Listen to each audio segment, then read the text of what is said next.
Hi everyone, it is about, it's 20 past 10 on Saturday evening and I'm in my car. Can't really show where I am because if you would have read the description of my other video, just for my own privacy, I can't really reveal where I am, but it's about 15 minutes away from my house, so that could be anywhere. I know it's probably rubbish, like not being able to see anything. I will show you a bush. Can you even see that bush? I don't know, it's a bit dark. What was I going to say? Yeah, I've come for a drive. I knew I was coming for a drive all day. I knew I had to come out for a drive. Because it's like the best time for me to have time to myself, if that makes sense. Because I get really stressed out and depressed at night, and I used to come out like anywhere between 12 and 1, but because of how ill I am, I normally feel too exhausted to come out at that time these days.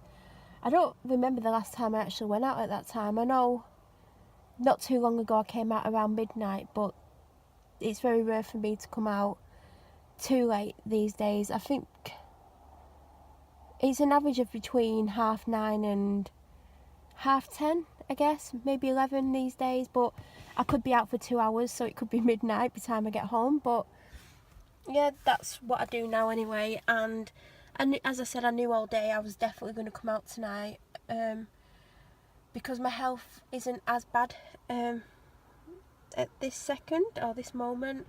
I'm having a not too bad day. I did wake up feeling really, really horrendous, but I've had quite a lot of painkillers today, so... And the funny thing is, painkillers don't always work with me if it's not pain that I'm feeling, if it's like just feeling unwell. Can you feel that rain? It's literally just starting to rain. It's probably not going to show on here because it's a bit too dark where I am. But yeah, I've had quite a lot of painkillers, but I've not actually drank as much as I should have done, so I've got a lot of water to drink before I go to bed tonight. I'm going to try and drink at least 1.5 litres because I've barely drank much water. I've not even drank half a litre of water yet. I've had an orange Lucozade, 2 small bottles of Diet Coke, and I never finish them. I'll drink just below the label, so technically I should only drink 1. 2 half cups of coffee, and I think that is it. That's all I've had. I've got some water with me because it is still hot, which I just can't get my head around weather. Like, weather just confuses me. Like, I always presume it's going to be cold. Always. Well, I always presume it's going to be around 12 degrees. Like, when I went to Devon in February, I just presumed it was going to be 12, 13 degrees. So when it was 2 degrees, 2 to 4 degrees the majority of the time I was there, I was very surprised by that. Even though it was February, I still did not... Was it February? I think it was early February. I'd packed for 12 degree weather. And those 10 degrees, there is a big difference, believe it or not. I was cold the whole time. I packed so badly for that.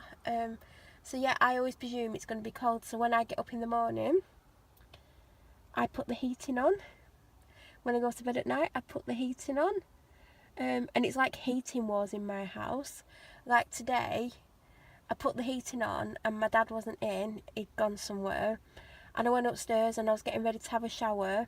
And I thought, the radiator's going cold. He's come in and he's turned it down. So I walked down the stairs and he turned the thermostat down, so basically the heating wasn't on anymore.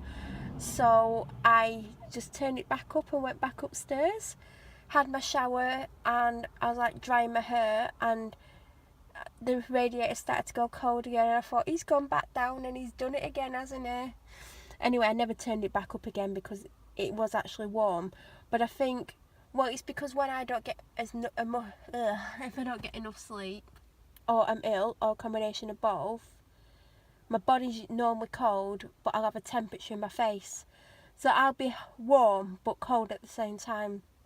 And that's a lot of the reason why I do put the heating on. when most people probably won't have the heating on now till winter. I will have it on a lot, and it is heating was, because I'll go down and I'll put it on, then he will turn it down or off or both, and then I'll realise when it's not got warm, and then I'll go and put it back on or turn it back up, whatever he's done. He's normally done both, so I know where to turn it on and then turn the thermostat back up. Then if he's still there, he will probably turn it down or off again. It's like a little war.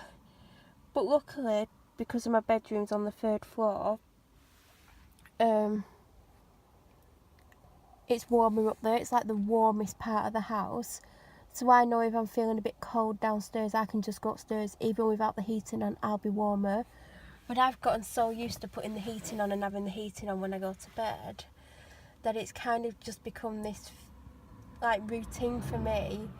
And if I'm too hot, well, normally what I'll do is I'll have the heating on, then I'll put the fan on in my room. And then if it gets way too hot, I'll then turn the radiator off. Instead of going all the way downstairs and turning the heating off, I'll keep the rest of the house warm and I'll turn my radiator off. I know this is probably like the biggest waste of money, but it's just what I do. And a lot of the time it's because I'm ill, and as I said, I'll have a temperature in my face, but my body will be cold, and that's why I do it. But there's probably other things I could do, like actually, I have actually got an electric blanket. I didn't have it on last winter, I don't know why. It was actually a really expensive one. It's like a sheet. It's not one of those cheap ones that you tie on. It's like a sheet. And I didn't have it on at all. I don't know why. I think it's because the house is a lot warmer than my last house. The last house I lived in, it was just so cold. I couldn't get warm in that house. I had oil radiators. I've still got them. I've got those, you plug them in. I've got one, a really small one at the top of the stairs, and I have it near my dog's beds just in case she gets cold.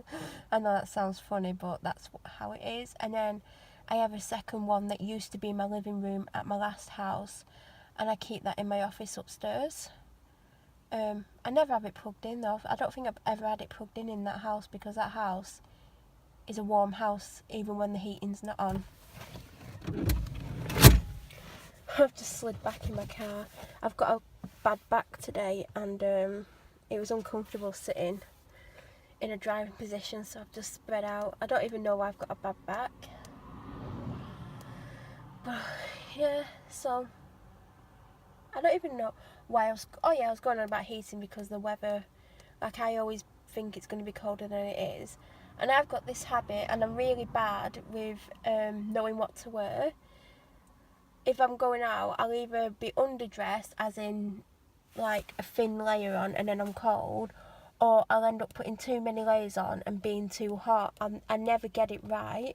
I don't know if anyone else does that. I hope I'm not the only one who constantly gets it wrong, but that's me on a daily basis. I will literally mainly be overdressed, too many layers or too thick of a layer. And it's not better to be too warm than too cold, because I'd rather be cold than too warm, I think.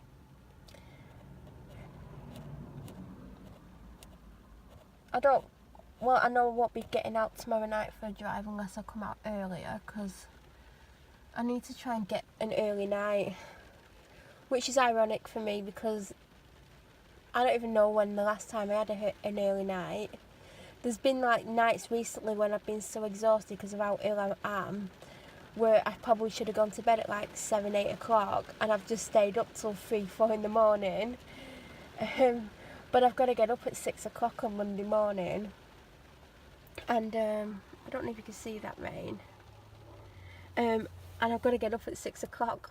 And the funny thing is, my bedtime used to be between 6 and 8 a.m. until a couple of months ago when I got really ill. Ever since I got really ill, I've not been able to stay up till that time anymore. I think the latest I've stayed up to recently is 4:30.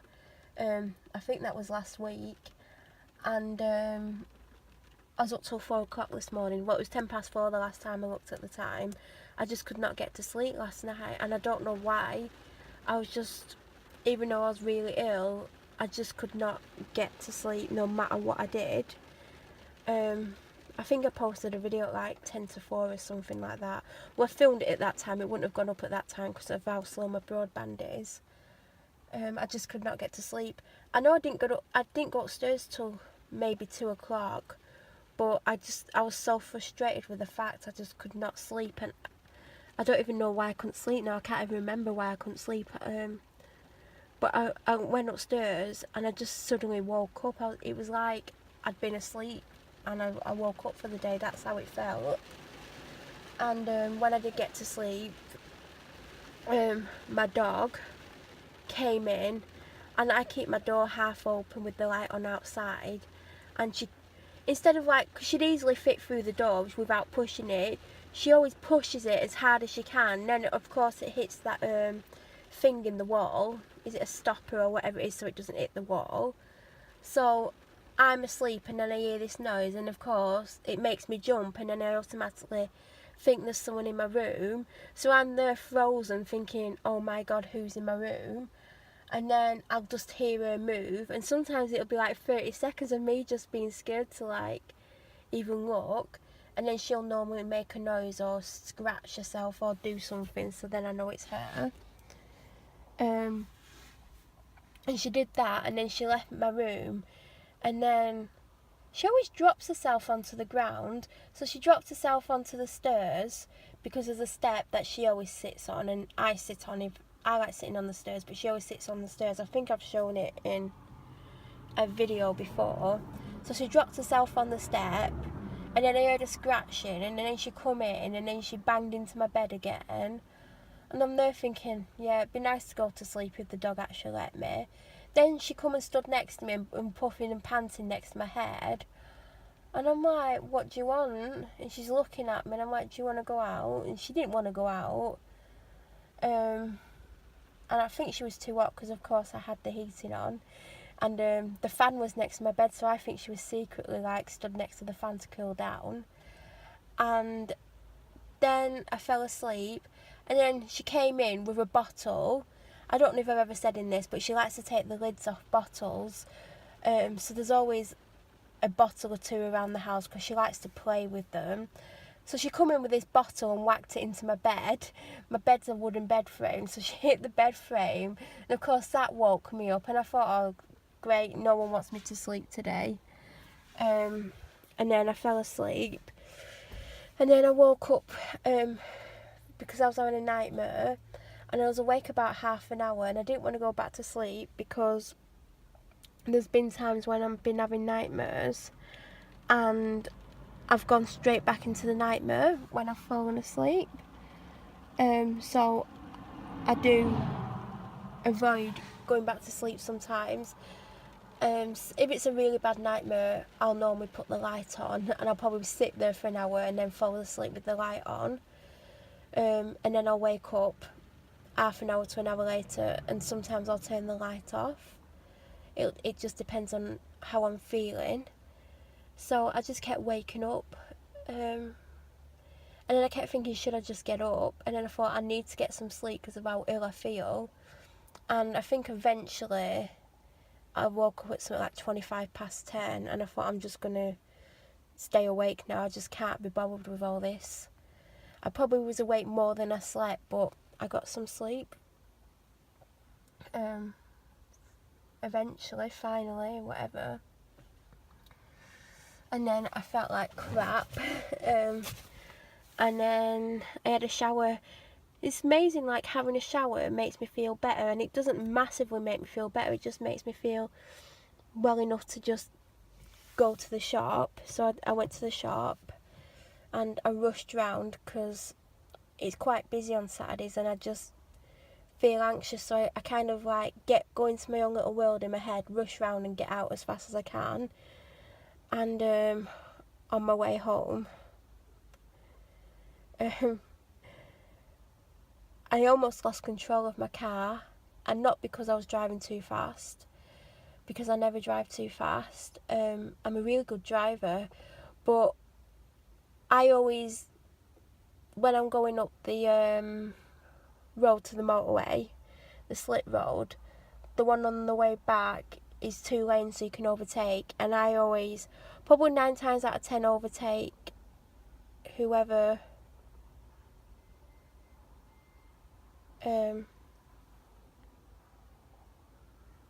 someone parked behind me now. I always overtake whoever is in that lane, especially if it looks like they're doing like 30 miles an hour. So I can't even remember if there was anyone in that lane, but I was in that lane anyway, because when I was going to the motorway, there's 2 lanes that go onto that one, and I was in the outside lane because I thought if I go around the corner and there's someone like going up there at 20-30 miles an hour, I might as well just be in that lane. So I'm going around the corner, and because it'd been raining, the ground was wet, so of course my car slid for the first time ever. It's never ever done that. Going onto a motorway. Maybe there was some oil on the ground, I don't know, but it just slid, and I just had that like brief moment where I was just like, oh my god. And I have a bad back, like I said, and like I was having to like steer out of it, and it was so painful because of my back. But yeah, there was just like that second of like where you feel like you stop breathing, and like a less experienced driver probably wouldn't have got out of that. They would have just slid into the barrier. But yeah, and then going up the motorway, going up to go join the motorway, and I was behind 2 cars because there were 2 cars further up on that slip road, and coming up the slip road, and like for any driver who's watching, you'll know that you automatically like look to your right to see if there's any traffic in that lane that you're going to join. So I'm looking, and there's this car coming along, and it must have been, and I'm not even joking or exaggerating this, they must have been doing 40 miles an hour on the motorway. Like they say, dangerous drivers are people that drive too fast, but from experience, it's normally the people that are driving too slow that are causing the accidents, or people are like driving along the motorway at 70 and all of a sudden being confronted by people doing 40. So I look, and it's this woman talking to her friend, like proper like looking at her, nattering away instead of paying attention to the road. So I had to slam my brakes on because I was literally would have drove into her, because she was going at 40. If she'd gone at 60 or 70, then she would have been ahead of me and I would have been able to join the motorway. So I had to slam my brakes on, checking my mirror and making sure the car behind me saw what I was doing. And the car in front of me managed to just get out, and I mean just, and she almost went in the back of them because she just wasn't looking. She was paying more attention to her friend, but I just couldn't believe how slow this woman was actually driving, and she was totally oblivious to like what she was doing, and I just couldn't believe she was doing 40. So I joined the motorway, and I went straight into the outside lane, and because I'd had to slam my brakes on when I joined the motorway, I was probably doing 35. And I got in the outside lane straight away. There was no other traffic coming, and literally I passed her at 35 miles an hour. So I don't know what she was doing on the motorway at 35 miles an hour, but I'm pretty sure it's illegal to drive at that sort of speed on the motorway. Like, there's laws for obviously driving over the limit, but I know there's laws for driving under the limit. I just don't know how far under, but I think 35 miles an hour on a motorway is totally unacceptable. I've been on the motorway and been forced to have to go in the inside lane because of idiots in the outside lane, and I've been behind people doing 40, 45 on the motorway, and I think that's too slow. I think, you should be doing at least 50 on the motorway if there's, like, unless you're in, like, really bad traffic, obviously. But I've been behind people and they've like been doing 40, 45, and I've been like, what the hell are you doing on the motorway? Seriously. I remember once I got behind someone who was doing 30, and like she was doing 35, like I passed her at 35, like passed her. So that means I was going faster than her, because obviously if I weren't going faster than her, I wouldn't have passed her.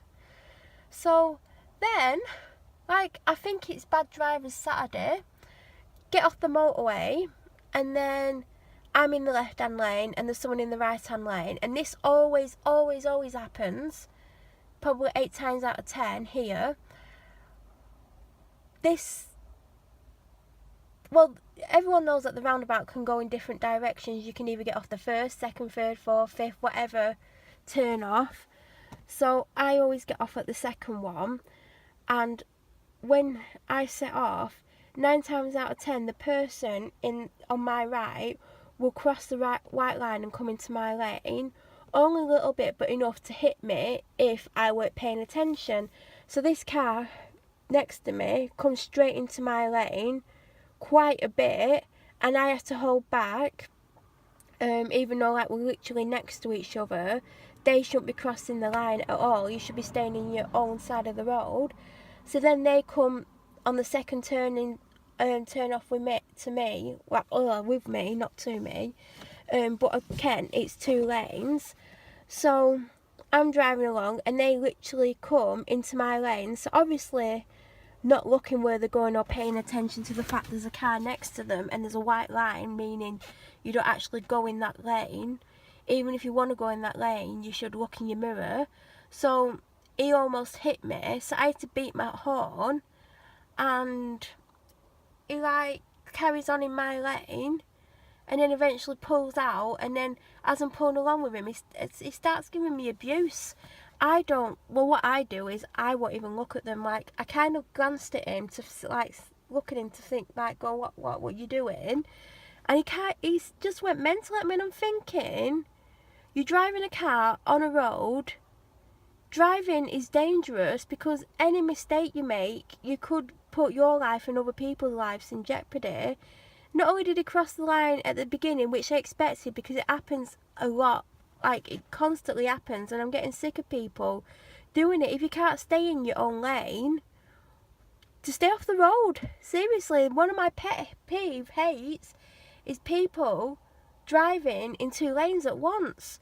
And it's like people, you'll be driving along and it'll be 2 lanes, and someone will be turning right, they'll pull over to the left to turn right, and I'm thinking, why are you pulling over to the left when you're going right? You've got a steering wheel. You don't need to like pull over and almost hit someone's car to turn right. What is wrong with you? Literally, I should have danger money, or I should actually get money for the amount of accidents that I've avoided and stopped people from driving into me. My insurance is absolutely crazy high, and I have a lot of no claim bonuses and a lot of years experience, and my insurance is just sky high, but I'm obviously paying for these idiots. And then one more final almost accident on the way home. I'll get onto the main road that leads to my house, and there's a shop just after a zebra crossing, and there's a car parked outside the shop, and there always is. It's probably the owners. And I'm just about to pass them, and they pull onto the main road right in front of me, not to go my way but to go the other way. So I had to like swerve round them, and they beat the horn at me, and I'm thinking, well, you obviously didn't look right, did you? And I was just, when I got home, I was just like relieved that I actually got home with me and my car in one piece.